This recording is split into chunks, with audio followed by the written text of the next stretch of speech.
Conor McGregor. Here he is.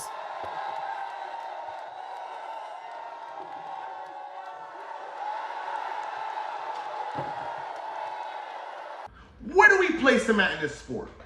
Who the is that guy? Who the is that?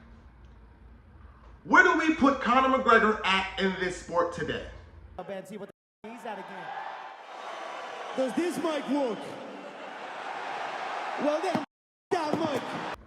You know, previously, when he was in his prime, he was a GOAT. He was considered like almost like an icon to this sport. But as I look and I understand, it takes a great man to defend something, which is the belt, to be great. And I'm not saying that, you know, he got the belt and he wasn't great for getting it. No, I'm not saying that. Somebody told me something. Somebody told me it's easier to get to the top, but it's harder to stay. Do we put Usman's legacy better than Conor McGregor's?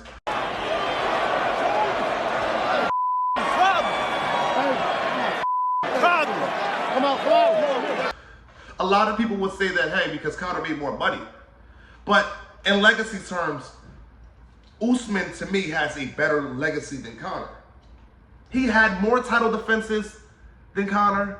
I think he made sure he had way more fights than this man when it came down to, like, the UFC. I looked at Conor's fights and I'm going, wow. The level of competition was definitely different. There were not a lot of wrestlers that were dominating that sport at the time. They were all strikers majority of the time, and the people that did try to wrestle did not wrestle him. This is not me to bash Conor, because I love Conor. I think he was one of the best strikers to come out. But you know how they say yesterday's price ain't today's price? Yesterday's striking ain't today's striking. See, what I mean by that is his striking previously, back when he was in his prime, was not how it is today. People really was not utilizing teep kicks. People were not utilizing legs outside. It was, you could say that he was ahead of his time. But the time has catched up where everybody's almost like that, right? Everybody's almost a good boxer in the UFC. You got people that's great kickboxers. But you know who stands out the most now? Good wrestlers. And I don't want to sit there and be like, hey, because Conor wasn't a good wrestler, what do we place him at? We placed him at he was okay. No, he was great, but he's not at Rushmore to me. If people can prove to me like, yo, this man done this and he done this and this, cool. To be a champion to me is different to just getting the belt now. I thought getting the belt was like, oh, which it is. But then you realize how special it is to keep the belt. To continue to fight after being all your bills paid, you are now living the man you want to be. And Conor said something that I love. If fighters got paid the way he got paid, they wouldn't be fighting anymore. But Conor, I rarely don't see you fighting anymore. I see you try to get that lick back with Dustin Poirier because I feel like you had something against him. You fought Donald Cerrone because you had to have a fight, and I guess Poirier wasn't ready for that fight. I haven't seen anything special that's recent. And a lot of people were like, yeah, he's obviously not the same guy, and it's because his leg broken, and it's because he's partying, and it's because he's making movies.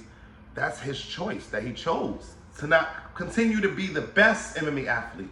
See, that's what I thought it was about, being the best MMA athlete. All that other stuff that comes involved with it, cool. Now, you can see who's here to be the best athlete. I looked at Khabib's record, and I love his record. I mean, he had title defenses. So question, is Conor's legacy better than Khabib's legacy? You guys would say the entertainment took over. But it's about how well did that man do while being a champion? How many times did he defend that belt? I want to know what you guys think. I'm going to make this short. What do you feel how do you feel about Conor now, and do you consider him one of the GOATs? Let me know in the comments. Like I always say, like and subscribe. He killed everyone on the roster. I just want to say from the bottom of my heart, I'd like to take this chance to apologize to absolutely nobody. The double champ does what the